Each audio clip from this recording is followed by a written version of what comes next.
Bangla movie টেলসে আপনাকে স্বাগত। আজকের মুভির নাম শ্যাম সিংহ রায়। এই মুভিতে কিছুটা থ্রিলার, লাভ, রোম্যান্স আর ড্রামা সব মিলিয়ে একটা টোটাল কম্বো আছে। এই গল্পের হ্যাংওভার 3 দিন পর্যন্ত আপনার মাথায় থেকে যাবে, আমি শিওর। তাহলে চলুন শুরু করি। আর হ্যাঁ, যদি আপনি এই চ্যানেলে নতুন হন তাহলে অবশ্যই সাবস্ক্রাইব করে নিন। মুভির শুরুতে আমরা বাসু নামের একটা ক্যারেক্টারকে দেখি। বাসু একজন অ্যাসপায়ারিং ফিল্ম ডিরেক্টর, যে একজন বড় প্রডিউসারকে ইমপ্রেস করার জন্য অনেকদিন ধরে একটা শর্ট ফিল্ম বানাতে চেষ্টা করছে। কিন্তু বেচারা বাসুর জন্য একটা পারফেক্ট শর্ট ফিল্মের জন্য একটা পারফেক্ট ক্যারেক্টার দরকার, যেটা এখনো পর্যন্ত সে পায়নি। প্রথম সিনে বাসু তার বন্ধু প্রমোদের ক্যাফেতে কিছু মেয়েদের অডিশন নিচ্ছে দেখা যায়। সেখানে বাসু সবাইকে এক এক করে রিজেক্ট করে দেয়। প্রমোদ জিজ্ঞাসা করে, তাহলে তুমি এই শর্ট ফিল্মের জন্য কেমন মেয়ে খুঁজছো? বাসু বলে, আমি এমন মেয়ে চাই যার বডি মুভমেন্ট আর এক্সপ্রেশন সবকিছু পারফেক্ট হবে। তখন বাসু সামনে সিগারেট খেতে থাকা একটা মেয়েকে দেখে নেয়। ওই মেয়ের নাম হলো কীর্তি। বাসু তৎক্ষণাৎ বুঝে যায় এই সেই ক্যারেক্টার যাকে সে এতদিন ধরে খুঁজছিল। এবার বাসু আর প্রমোদ কীর্তিকে অ্যাপ্রোচ করে, কিন্তু কীর্তি পুরোপুরি ভাবে মানা করে দেয়। সে বলে, আমি অ্যাক্টিংয়ে ইন্টারেস্টেড নই, তাই আমি করতে পারবো না। এবার এরা দুজনে কীর্তির বাড়িতে পৌঁছে যায়, কিন্তু কীর্তির বাবা মনে করে যে এই দুজন বোধহয় তার মেয়েকে বিরক্ত করছে। কিন্তু যখন বাসু বলে আমি একজন ডিরেক্টর, তখনও ইমপ্রেসড হয়ে যায়। সে নিজেই তার মেয়েকে কনভিন্স করতে বলে। বাসু বলে যে যদি তুমি না করো তাহলে এই সিগারেট খেতে থাকা তোমার ছবি তোমার বাবাকে দেখিয়ে দেব। ফাইনালি কীর্তি রাজি হয়ে যায়, কিন্তু বলে এই কাজ 2 সপ্তাহের মধ্যে শেষ করতে হবে, কারণ আমি তারপর মুম্বাই যাব আমার হায়ার স্টাডিজের জন্য। বাসু এতে রাজি হয়ে যায়। পরের দিন থেকে শুটিং শুরু হয়ে যায়। বাসু তার সব বেস্ট দিয়ে কাজ করে। শুটিং এর মধ্যে কিছু লোক কীর্তিকে জিজ্ঞেস করে, আপনি কি এই ফিল্মের হিরোইন? আমরা কি আপনার সাথে সেলফি নিতে পারি? কীর্তি খুশি হয়ে রাজি হয়ে যায়, কিন্তু এই লোকগুলো কীর্তির সাথে বাজে ব্যবহার করতে থাকে। বাসু প্রথমে ইগনোর করে, কিন্তু যখন এটা লিমিট ক্রস হয়ে যায়, বাসু তার ক্যামেরা স্ট্যান্ড নিয়ে এই লোকদের মারতে ছোটে। ওখান থেকে শুরু হয় একটা দারুণ ফাইট, কিন্তু একজন বাসুর মাথায় পিছন থেকে লোহা দিয়ে মারে, আর সে তার জন্য মাথাটা পুরো প্ল্যাঙ্ক হয়ে যায়। তার কান থেকে হালকা রক্ত পড়তে থাকে। বাসু মন্দিরের ঘন্টা শুনতে থাকে। বাসু একটা শুটিং এর সময় জ্ঞান হারিয়ে ফেলে। ও সবাইকে অ্যাগ্রেসিভলি স্ট্যান্ড দিয়ে মারতে ছোটে, যেন ও আর বাসু না।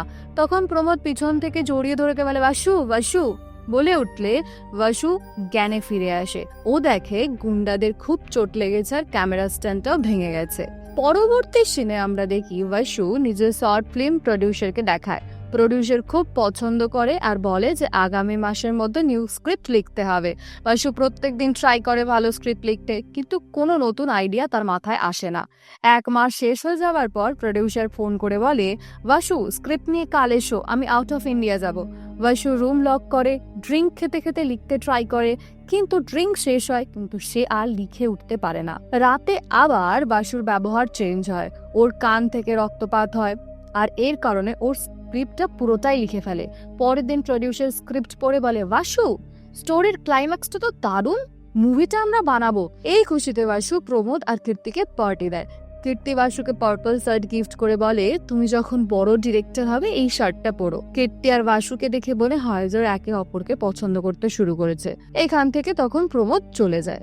কীর্তি আর বাসু ক্লোজ হয়, কিন্তু বাসু রোজি নামটা বলে ফেলে। কীর্তি রেগে বলে, আমি তোমায় পছন্দ করি আর তুমি অন্য মেয়েকে মনে রেখেছো। বাসু বলে, আমি রোজিকে চিনি না। কীর্তি চলে যায়। পরের দিন বাসু প্রমোদকে বলে, আমি রোজিকে চিনি না। প্রমোদ বলে, ছেড়ে দাও, কীর্তি মুম্বাই চলে গেছে, তুমি তোমার কাজে ফোকাস করো। বাসু মুভি শুট করে আর রিলিজ করে। মুভি সুপারহিট হয়। প্রডিউসার বলে বলিউডের বিশাল রিমেক করতে চায়। বাসু ফেমাস হয়। প্রেস কনফারেন্সে বিশাল বাসুর প্রশংসা করে বলে, বাসু আমাদের 3টে মুভি সাইন করেছে। তখন পুলিশ এসে বলে মিস্টার বাসুকে কপিরাইট কেসে গ্রেফতার করা হবে। এখন মিডিয়াতে ঢিঢি পড়ে যায়। প্রডিউসার বিশালের সাথে যে কন্ট্রাক্ট করেছিল অন দ্য স্পট, সেটা শেষ করে দেয়।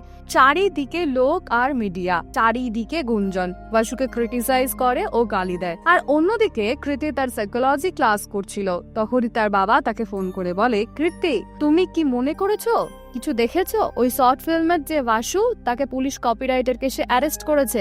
আমি তোমাকে নিউজ লিংক পাঠাচ্ছি, তুমি নিজেই পড়ে নাও। কীর্তি নিউজ ওপেন করে দেখে যে বাসু সেই পার্পল কালার শার্ট পরেছে যেটা কীর্তি দিয়েছিল। যেটা দেখে কীর্তি মনে করে যে হয়তো ওই দিনটা বেশি রিয়াক্ট করেছিল। বাসু এর বন্ধু প্রমোদ প্রথম থেকে প্রত্যেকটা লয়ারকে ফোন করে দেখে, কিন্তু কোনো লয়ার কেস নেওয়ার জন্য রেডি হয় না। তারপর কীর্তি তার কাজিন পদ্মাকে কেসে হেল্প করতে বলে। পদ্মা বলে, আমি তোমার কাজিন হলেও তোমরা আমাকে মনে রাখোনি, আর আজ যখন লিগাল হেল্প চাই তখন আমাকে মনে পড়লো, অন্য সময় তো মনে রাখো না। ঠিক আছে, বাট ফিজ চেঞ্জ হবে না, যা ফিজ আছে আমি এই কেসের জন্য তাই নেব। পদ্মা বাসুকে জেলে দেখে। তখনই পদ্মা বলে, তোমার কপিরাইট কেস এসআর পাবলিকেশন নামক বড় কোম্পানি দিয়েছে, তুমি ওদের মুভিগুলো কপি করে মুভি বানাতে চেয়েছো, আর এখন তো তুমি আরো বেশি করে ফেলেছো। দুটো ফেমাস তেলেগু আর বেঙ্গলি মুভিগুলো কপি করে তাদের স্ক্রিপ্ট প্রডিউসার বিশালকে দিয়ে বেচেছো, আর ক্যারেক্টারদের নামও তুমি বদলাওনি। পদ্মা বলে, চলো যা হয়ে গেছে, তুমি কোর্টে গিয়ে নিজের ভুল স্বীকার করে নেবে, তখন তাহলে একটু হলেও শাস্তি কম হবে। এটা শুনে বাসু ভয় পেয়ে যায় আর বলে, আমি কিছু জানি না, আমি আমার নোভেল নিজেই লিখেছি, কপিরাইট করিনি, কপি কিছু তো করিনি। যদি তোমায় কাজ করতে না হয় তাহলে তুমি এটা ছেড়ে দাও, আমি নতুন লয়ার হায়ার করে নেবো। পদ্মা রেগে বেরিয়ে যায়। বাইরে কীর্তিকে বলে, এ খুব জেদি, আমি বলছি তুমি তোমার ভুল স্বীকার করো, কিন্তু ও নিজের ভুল একটু স্বীকার করবে না, সেই শুনিয়েই চলেছে কথা। কীর্তি পদ্মাকে রিকোয়েস্ট করে বলে, প্লিজ বাসু আমার জন্য খুব স্পেশাল, কিছু অন্তত করো। পদ্মা বলে, আমার অপোনেন্ট আমার গুরু মিস্টার কৃষ্ণমূর্তি, উনি তো আমার ইন্সপিরেশন, ওদের সামনে লড়াই করলে ওদের এই কেসটা খুবই সিম্পল হবে হারানো, কিন্তু আমি ট্রাই করব বেলের, যদি আমরা কেসটা জিতবো না কিন্তু আমি অবভিয়াসলি বেল পাওয়ার জন্য ট্রাই করব। এবার আমরা কোর্টের সিন দেখি, যেখানে লয়ার কৃষ্ণমূর্তি বলেন যে আমার ক্লায়েন্ট এসআর পাবলিকেশনের 3টা বেস্ট সেলিং নভেল আছে, যা 1970 এর লেজেন্ড রাইটার শ্যাম সিংহ রায়ের লেখা। এই নভেলস গুলোর অ্যাজ ইট ইজ কপি করে বাসু অনেক নাম ও টাকা কামিয়েছে, যেটা কপিরাইট অ্যাক্টের মধ্যে একটা লিগাল ক্রাইম। এখানে কৃষ্ণমূর্তি কোর্টে অরিজিনাল নভেলসও সাবমিট করেন, যেটা দিয়ে এটা প্রুভ হয় যে নভেলস গুলো পুরোপুরি বাসু যা লিখেছে তার সাথে মিলে যায়। এর উপর বাসু বলে যে এটা আমারই স্ক্রিপ্ট, আমি কখনো কোনো জায়গা থেকে কপি করিনি, আপনারা চাইলে আমার লাই ডিটেকশন টেস্ট করতে পারেন। কৃষ্ণমূর্তিও এই প্রপোজালে এগ্রি হয়ে যান। এবার পরের সিনে দেখা যায় বাসুর লাই ডিটেকশন টেস্ট হয়। পরের দিন কোর্টে টেস্টের রেজাল্ট আসে, যেটা জানা যায় বাসু মিথ্যে বলছে না, এটা তারই ক্রিয়েশন। কিন্তু একসাথে দুটো কথা কিভাবে সত্যি হতে পারে? এখানে কৃষ্ণমূর্তি বলেন যে লাই ডিটেকশন টেস্টকে আমরা মেইন প্রুফ হিসেবে অ্যাকসেপ্ট করতে পারি না, মিস্টার বাসুকে অন্য কোনো এভিডেন্স দিতে হবে। এই কথা শুনে লয়ার পদ্মা কোর্টের কাছে বাসুর বেলের রিকোয়েস্ট করে এবং বলে কিছু সময় দিতে হবে স্যার, যাতে এভিডেন্স জোগাড় করা যায়। কোর্ট বাসুকে বেল আর সাথে সাথে 3 মিনিট টাইম দেয় যাতে সে এভিডেন্স খুঁজে বার করতে পারে। এর পরের সিনে দেখা যায় বাসু, কীর্তি, পদ্মা ও প্রমোদ মিলে এই কেসটা নিয়ে ডিসকাস করছে, যেখানে বাসু এখনো তার নিজের কথায় আটকে আছে। অন্যদিকে পদ্মা এশার পাবলিকেশনের একটা বুক দেখায় এবং বলে যে এশার পাবলিকেশনের এশার মানে সিংহ রায়, আসলে এই বুকসের রাইটার হচ্ছেন শ্যাম সিংহ রায়। আমি তার ফ্যামিলি সম্পর্কে পুরো রিসার্চ করেছি। শ্যামের মা তেলেগু এবং বাবা বেঙ্গলি ছিলেন, তাদের লাভ ম্যারেজ হয়েছিল, তারপর তারা দুজনে ওয়েস্ট বেঙ্গলে গিয়ে বসবাস করছিলেন। শ্যামের উপর 3-3টে বড় দাদা ছিল। শ্যাম ওয়েস্ট বেঙ্গলে খড়গপুর ডিস্ট্রিক্টে থাকতো। সে তার টাইমে একজন ফেমাস রাইটার ছিল এবং সোশ্যাল অ্যাক্টিভিস্টও ছিলেন। 1977 এর পর তার সম্পর্কে আর কোনো খবর পাওয়া যায় না, হয়তো সে মারা গিয়েছে, আর কেউ জানেও না তার খবর কি। 1985-এ তার 3 ভাইও কার অ্যাক্সিডেন্টে মারা যায়। এখন তার ছেলেরা তোমাকে নিয়ে এই কেস করেছে। স্যামের কোনো ছবিও কোথাও পাওয়া যায় না, তাই আমরা এটাও জানি না যে তাকে কেমন দেখতে ছিল। এটা বলে পদ্মা শ্যামের দিকে বইটা এগিয়ে দেয়। বাসু ওই বইটা পড়তে শুরু করে। এখানে নোটেবল পয়েন্ট এটা যে বাসু বেঙ্গলি জানতো না, আর বইটা ছিল বাংলাতে লেখা। পড়তে পড়তে বাসু আবার নিজের জ্ঞান হারিয়ে ফেলে, আবার সে আগের মতন কান থেকে রক্ত পড়তে শুরু করে। তখন প্রমোদ বলে, বাসু তোমার কান থেকে তো আবার রক্ত পড়া শুরু হয়েছে। তখন আবার বাসুর জ্ঞান ফিরে আসে। এখন কীর্তি ওই ব্যাপারটা নোটিস করে, সে একজন সাইকোলজিস্টের স্টুডেন্ট, তাই বাসুর কান থেকে রক্ত পড়া আর তার কিছু সময়ের জন্য ব্ল্যাঙ্ক আউট হয়ে যাওয়া, এই সব কিছুর মধ্যে একটা প্যাটার্ন সে দেখে। এটা বোঝবার জন্য সে বাসুকে নিয়ে তার গুরুর কাছে নিয়ে যায়, যিনি সাইকোলজিস্টে একজন এক্সপার্ট ছিলেন। এরপর ওরা দুজনে মিলে বাসুর ওপর ক্লিনিক্যাল হিপনোসিস করে, যেটা বুঝতে পারা যায় যে বাসু ব্ল্যাঙ্ক আউট হয় এবং তার কান থেকে রক্ত পড়া শুরু হয়, তার কারণ কি, তখন তার মাথা এক্স্যাক্টলি কি চলছে এটা নিয়ে একটা পুরো সেটআপ তৈরি করা হয়। ম্যাম হিপনোসিসের মধ্যে বাসুকে কিছু প্রশ্ন করেন, যার ফলে বাসু ধীরে ধীরে আবার ব্ল্যাঙ্ক আউট হয়ে যেতে শুরু করে এবং তার কান থেকে রক্ত পড়তে শুরু করে। এবার সে একটা নাম নেয় রোজি। ম্যাম জিজ্ঞাসা করেন এই রোজিকে? বাসু বলে আমার স্ত্রী, মানে আমার ওয়াইফ। ম্যাম বলে রোজি কি তোমাকে বই দিয়েছিল? বাসু বলে না, এই বইটা তখন লেখাও হয়নি। ম্যাম জিজ্ঞাসা করেন তুমি কোন সময়ের কথা বলছো? বৈশু বলে সাল 1969। ম্যাম জিজ্ঞাসা করেন তোমার নাম কি? বৈশু তার গোফে হাত দিয়ে বলতে থাকে শ্যাম সিংহ রয়। এখান থেকে আমরা বৈশু মানে শ্যাম সিংহ রায়ের পুরো লাইফ দেখতে পাই। খড়গপুর, ওয়েস্ট বেঙ্গল, 1969। শ্যাম তার কাজ থেকে ফিরে আসছিল, তখন সেই গ্রামে কুয়োর কাছে কিছু লোকজন দাঁড়িয়েছিল যারা জল চাইছিল। এই দেখতে গিয়ে শ্যাম জিজ্ঞাসা করে যে তারা নিজেরাই কুয়োর জল তুলে নিচ্ছে না কেন। এই কথা শুনে সেই গ্রামের বড় লোকেরা শ্যামকে থামায় এবং তারা বলে যে শ্যাম ছোট লোকের মানুষ, তাই এই কুয়ো সে ছুঁতে পারবে না। তারপর অন্য একজন বলে যে শ্যাম অচ্ছুত, আর যদি এই কুয়ো ছোঁয়ে তাহলে জলও নষ্ট হয়ে যাবে। এই কথা শুনলে শ্যাম বলে যদি এমনই হয় তাহলে তোমরা এই মাটির ওপর শ্বাস নেওয়া বন্ধ করে দাও, আর তোমাদের শ্বাস নিতেও হবে না, কারণ এই অচ্ছুত মানুষও তোমাদেরই মাটির উপরে দাঁড়িয়ে হাওয়া বাতাসে শ্বাস নিচ্ছে। শ্যাম বলে যে পৃথিবীর সবারই জলের তেষ্টা আছে, আর সবারই জল খেয়ে তেষ্টা মেটানোর সম্পূর্ণ অধিকার আছে। তবে সেই কথা শুনে লোকেদের কোনো কিছু যায় আসে না। তারা বলে যে এই কুয়ো যদি ছোঁয়ে তাহলে শ্যামের ঘর তারা পুড়িয়ে ফেলবে। এই কথা শুনে শ্যাম সেই লোকেদের মধ্যে একজনকে তুলে নিচে ফেলে দেয় কুয়োর মধ্যে। শ্যাম তখন বলে যে এবার এই কুয়োর জল তোমরা কিভাবে খাও দেখি, কারণ এই জলও অচ্ছুত হয়ে গেছে। তারপর শ্যাম বলতে বলতে চলে যায় যে আমার ঘর জ্বালানোর আগে মনে রেখো শ্যাম সিংহ রায় তোমাদের বাড়ির প্রত্যেককে চেনে, তোমাদের বাড়িগুলোও চেনে, তাই সাবধান। তারপর শ্যাম বাড়ি ফিরে আসে, যেখানে তার সবচেয়ে বড় ভাই, যাকে শ্যাম বাবার মতন সম্মান করত, সে শ্যামকে একটা জোরে গালে চড় মারে আর বলে তুমি যে আজ কাজটা করেছ তার জন্য গ্রামবাসীরা আমাদের গ্রাম থেকে আজ বের করে দেবে। এই কথা শুনে শ্যাম বলে ওরা আমাকে কি বের করবে, আমি নিজেই এখান থেকে চলে যাচ্ছি। তখন শ্যামের ছোট ভাই মনোজ, যে সবসময় শ্যামকে সাপোর্ট করত, সে বলে শ্যাম আজ নবরাত্রি শুরু হলো, উৎসব পর্যন্ত অন্তত থেকে যাও। শ্যাম তখন তার রিপ্লাই দিয়ে বলে উৎসব প্রতি বছর আসবে, কিন্তু আমার হারিয়ে যাওয়া মূল্যবান সময় আর ফিরবে না। সেই রাতে শ্যাম তার বড় ভাইয়ের পা ছুঁয়ে বাড়ি থেকে বেরিয়ে যায়। শ্যাম যখনই নদীর পাড়ে পৌঁছেছে তখন সে সময় জানতে পারে নৌকার মাঝি সেই জায়গায় নেই, কারণ নবরাত্রির প্রথম দিনের কারণে মন্দিরে সে প্রোগ্রাম দেখতে গেছে। এখন শ্যামের ইচ্ছা না থাকলেও মন্দিরে চলে আসতে হয়। মন্দিরে অনেক ভিড় হয়েছিল, কারণ সেখানে মেয়েদের নাচ শুরু হয় কিছুক্ষণ পরে। শ্যাম এক মেয়েকে প্রথম দেখাতেই পছন্দ করে ফেলে। শ্যাম ওদেরকে দেখে তার মধ্যে সেই মেয়েটিকে দেখে নিজের জ্ঞান হারিয়ে ফেলে। ডান্স প্রোগ্রাম শেষ হয়ে যাওয়ার পর মেয়েরা মন্দিরের ভিতরে চলে যায়। তখন সেই নৌকার মাঝি শ্যামের কাছে এসে বলে দাদা আপনি আমাকে খুঁজতে এসেছিলেন? শ্যাম প্রশ্ন করে এই মেয়েরা ভিতরে গেল কেন? মাঝি তখন বলে এরা সব দেবদাসী, যাদের বাংলাদেশ থেকে আনা হয়েছে। এরা সব দেবদাসী, কোনো পুরুষ এদের উপর নজর দিতে পারে না, কিন্তু শ্যাম তো মনে মনে তাদের মধ্যে একজনকে পছন্দ করে ফেলেছে। এখন আমরা মন্দিরের ভিতরের সিনটা দেখি, যেখানে সব দেবদাসীরা দাঁড়িয়ে আছে। তখন মন্দিরের প্রধান সেখানে তাদের মধ্যে সেই মেয়েকে দেখে নির্দেশ করে ভিতরে যেতে বলে। প্রধানের সেবক সেই মেয়েকে বলে যাও, তাড়াতাড়ি রেডি হয়ে যাও, যদি দেরি হয়ে যায় তাহলে কিন্তু তোমার জন্য ভালো হবে না। আসলে মহন্ত রোজ ওদের মধ্যে থেকে এক মেয়েকে নিয়ে রাত কাটাতো। এখন আমরা পরের সিনটা দেখতে পাই, শ্যামকে দেখি যে নবরাত্রি পর্যন্ত ওই গ্রামে থাকার ডিসিশন নেয়। সেই দিন সেই মেয়েকে গিয়ে সে বলে তোমার নাচ আমার সেদিন খুব ভালো লেগেছিল, তোমার নাম কি, আমরা কি বাইরে দেখা করতে পারি? তখন ওই মেয়ের বন্ধুরা ওকে ডেকে বলে মৈত্রী ভিতরে চলো, দেরি হয়ে যাচ্ছে। আর এখান থেকে আমরা জানতে পারি যে ওই মেয়ের নাম মৈত্রী। মৈত্রী শ্যামকে কোনো উত্তর না দিয়ে চলে যায়। রাতে মৈত্রী তার বন্ধু শশীকে বলে আজ প্রথমবার কোনো একটা ছেলে আমার সাথে কথা বললো, আর তার উপর সে আমাকে বাইরে ডাকলো। এটা শুনে আমাদের মনে হয় যে মৈত্রীরও তার উপরে অনেক ইন্টারেস্ট জন্মেছে। পরের দিন রাতে মন্দিরে দেবদাসীদের লিডার এক নাটকের মধ্যে লোকেদের বলে যে আমরা দেবদাসী ঈশ্বরের দাসী, আর মন্দির হচ্ছে ঈশ্বরের বাড়ি, তাই এই মন্দিরের বাইরে যাওয়া আমাদের জন্য অ্যালাউড না। এই কথা শুনে শ্যাম মাঝখানে ওদের স্টপ করে দিয়ে বলে পুরো দুনিয়া তো ঈশ্বর তৈরি করেছেন, তাই পুরো দুনিয়াই তো ঈশ্বরের বাড়ি, তো বাইরে যাওয়া আসাতে কোনো প্রবলেম কেন? এখানে মনে হয় যে শ্যাম এই কথাগুলো ইনডিরেক্টলি মৈত্রীকে বলেছিল। প্রোগ্রাম শেষ হলে শ্যাম মৈত্রীকে বলে আমি আজ রাত 10টার সময় তোমার মন্দিরের বাইরে অপেক্ষা করব।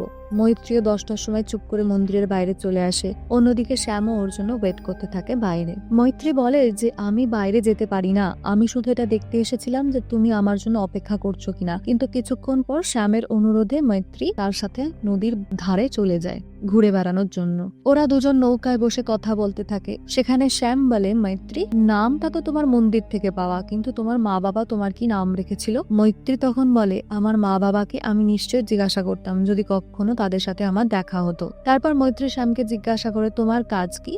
শ্যাম বলে, আমি একজন রাইটার, আমি আমার লেখার মধ্যে সেই কথা লিখি যা দুনিয়ার জানা উচিত। এবার মৈত্রী বলে, আচ্ছা তুমি যদি দুনিয়াকে আমার সম্পর্কে বলতে চাও তাহলে কিভাবে বলবে? শ্যাম কবিতার মাধ্যমে খুব সুন্দরভাবে মৈত্রীকে বর্ণনা করে। এইভাবে প্রতিদিন রাতে শ্যাম আর মৈত্রী দেখা হতে থাকতো। দিনের সময় মৈত্রী এক বন্ধ মন্দিরে দেবদাসীর মতো থাকতো, কিন্তু রাতে শ্যামের সাথে একটা খোলা পাখির মতো ঘুরে বেড়াতো। এরই মধ্যে হতে দুজনের মধ্যে ভালোবাসা শুরু হয়। দিনের বেলা একে অপরকে তারা মনে করতো, আর রাত হলেই তারা একসাথে সময় কাটাতো। একদিন গোলাপের বাগানে শ্যাম মৈত্রীকে বলে, তুমি এই গোলাপের মতন সুন্দর, যা তোমার সৌন্দর্যতা আর ভালোবাসাকে প্রকাশ করে, সবার মধ্যে ছড়িয়ে দেয় যে, তাই আজ থেকে তোমার নাম রোজি। মৈত্রীরও এই নামটা খুব পছন্দ হয়ে যায়। বিজয়া দশমীর আগের দিন রাতে রোজি আর শ্যামের আবার নদীর ধারে দেখা হয়। তারা দেখা করতে আসে। রোজি জানতো যে কালকে থেকে তার আর এরকম স্বাধীনতা থাকবে না। শ্যাম তাকে বলে, রোজি তুমি আমার সাথে কলকাতা চলো, আমরা বিয়ে করে একটা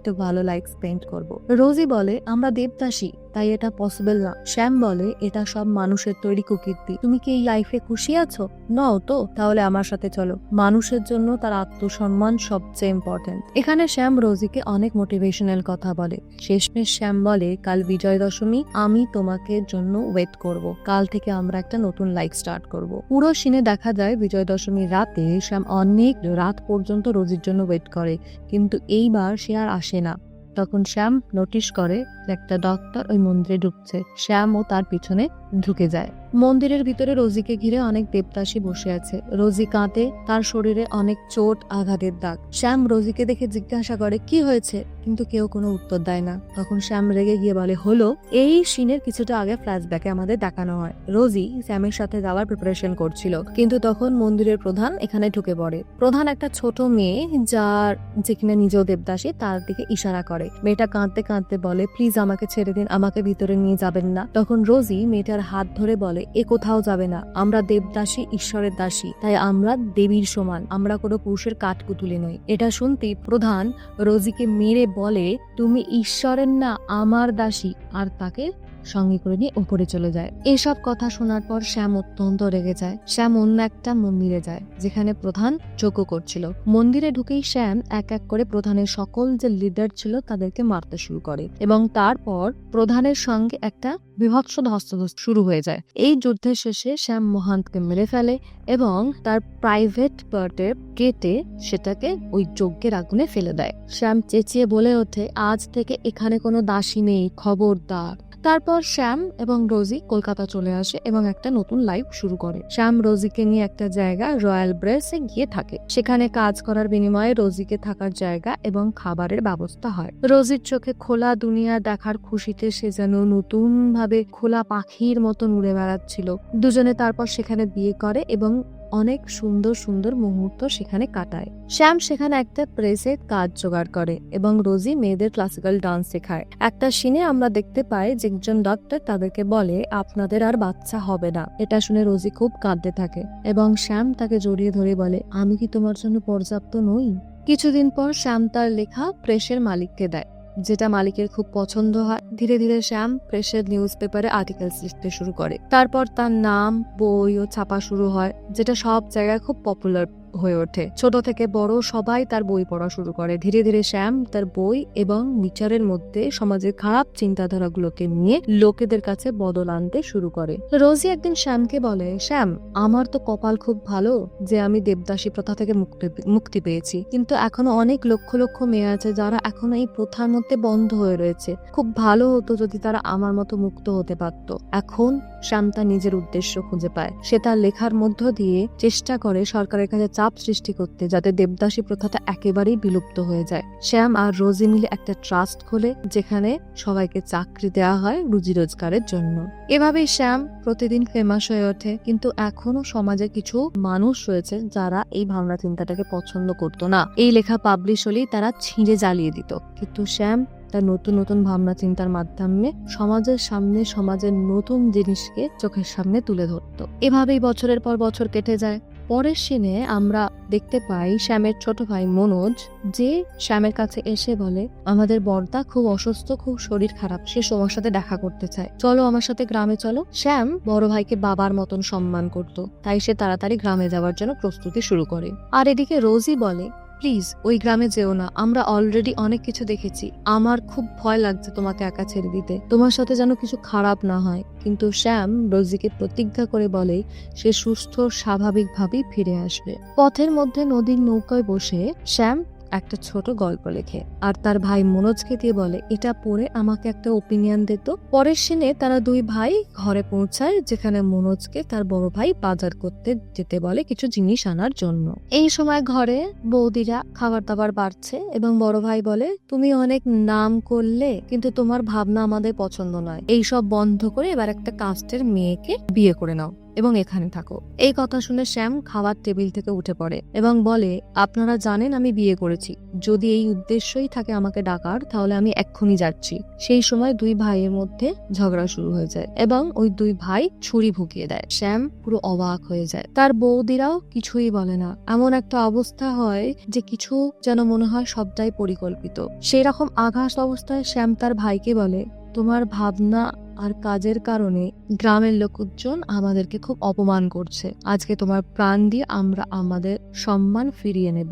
শ্যাম বিশ্বাস করে উঠতে পারে না যে তার বাবার মতন সমান ভাই এই রকম কাজ করবে। এই সময় মনোজ বাজার থেকে ফিরে আসে, এই সব দেখে সে অবাক হয়ে যায় এবং বলে শ্যাম আমাকে মাফ করে দাও, আমি জানতাম না ওরা এসব করবে। শ্যাম তার শেষ সময় রোজিকে মনে করতে থাকে আর আফসোস করতে থাকে যে সে রোজিকে প্রতিজ্ঞা করেছিল সুস্থ স্বাভাবিক শরীরে ফিরে আসবে, সেটা আর রাখতে পারল না। তার বন্ধ চোখের সামনে শুধু রোজি আর রোজি। তারপরে সিনে ভাসু হিপনোটাইজ থেকে বেরিয়ে আসে আর বলে আমাকে রোজিকে খুঁজলে কলকাতা যেতে হবে। সে সেই প্রেস অফিসে যায় যেখানে রোজিকে শ্যাম ছেড়ে এসেছিল শেষবার। সেখানে জানতে পারে যে রোজি এখানে আর নেই। শ্যামের ফিরে আসা না দেখতে পেয়ে সে তার পিছু পিছুই কলকাতা ছেড়ে দিয়েছিল শ্যামের খোঁজে। এখন ভাসু মনে করে যে রোজি হয়তো এই দুনিয়াতে নেই। আগামী দিনে কোর্টে ডেথ হলে যেখানে লয়ার কৃষ্ণমূর্তি এই সমস্ত কথা শুনে বলে এইসব গল্প শোনানোর জায়গা তুমি আর অন্য কোথাও পাওনি, পুনর্জন্ম এইসব জিনিস আবার কি, এই সমস্ত কোর্টে কোনো এভিডেন্স প্রুফ করা যায় না, কোর্ট এসব বিশ্বাস করে না। এখানে লয়ার পদ্মা পুরো চেষ্টা করে কোর্টকে বিশ্বাস করানোর জন্য, কিন্তু দুঃখের বিষয় কোর্ট এইসব কোনো কথাই বিশ্বাস করে না। পরের সিনে যখন কোর্ট লয়ার কৃষ্ণমূর্তির পক্ষে হয়ে ডিসিশন দিতে যাচ্ছিল তখন হঠাৎই কোর্টে কেউ এসে পড়ে এবং গল্পের এক্সাইটমেন্ট পার্টটা এখানেই। আসল কথা হলো কার অ্যাক্সিডেন্টে শ্যামের 3 জন ভাই মারা যায়নি, মনোজ এখনো বেঁচে আছে। মনোজ হুইল চেয়ার নিয়ে কোর্টে আসে। মনোজ প্রথমে বাসুকে দেখে এবং বুঝতে পারে যে এটা হলো সেই শ্যাম।